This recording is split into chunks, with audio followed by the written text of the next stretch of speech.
Media playback is unsupported on your device. Media caption. China editor Carrie Gracie takes a look at the country's new senior leadership committee. U.S. President Donald Trump has congratulated Chinese counterpart Xi Jinping on his extraordinary elevation after he consolidated his power at the Communist Party Congress. Mr. Xi cemented his hold on China for the next 5 years when he was re-elected leader with no clear successor. His name and doctrine have been written into the constitution.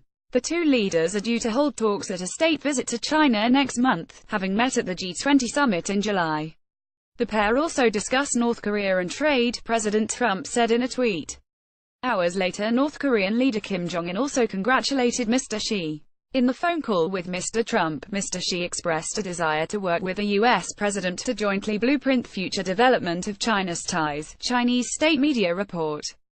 China has the world's second-largest economy after the U.S., its biggest trading partner. However, relations have been strained by Beijing's territorial disputes in the South China Sea and East China Sea with Washington's allies in East Asia. Meanwhile, North Korean state media agency KCNA reported that leader Kim Jong-un sent a congratulatory message to Mr. Xi. The message expressed the conviction that the relations between the two parties and the two countries would develop in the interest of the Chinese and North Koreans. It also officially acknowledged Mr. Xi's political doctrine, noting that China had entered the road of building socialism with Chinese characteristics in the new era. Though relations have cooled in recent years, amid Pyongyang's nuclear and missile tests, China remains North Korea's closest ally. Beyond 2022 on Wednesday, Mr. Xi was formally handed a second term in office at the close of the Communist Party Congress in Beijing.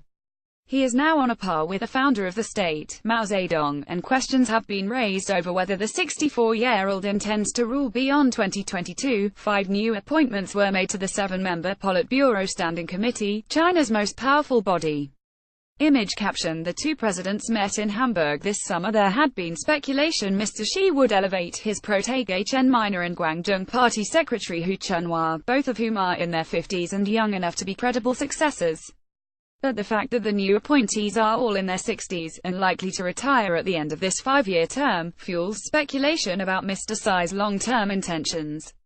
Russian President Vladimir Putin sent a telegram in which he said the re-election showed Mr. Xi's political authority and the broad support his policy to develop China and strengthen its international position enjoyed.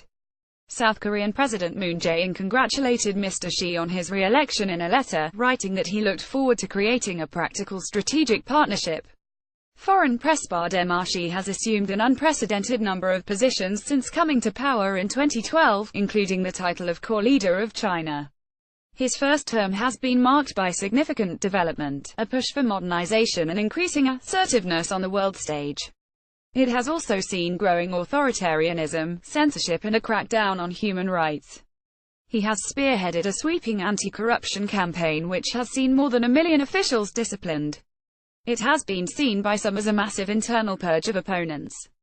Several major Western news organizations were barred from Wednesday's ceremony to reveal the new Politburo Standing Committee.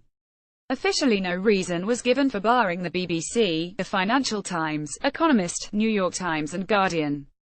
But unofficially journalists were told that their reporting was to blame, another sign of Xi's determination to control the message at home and abroad.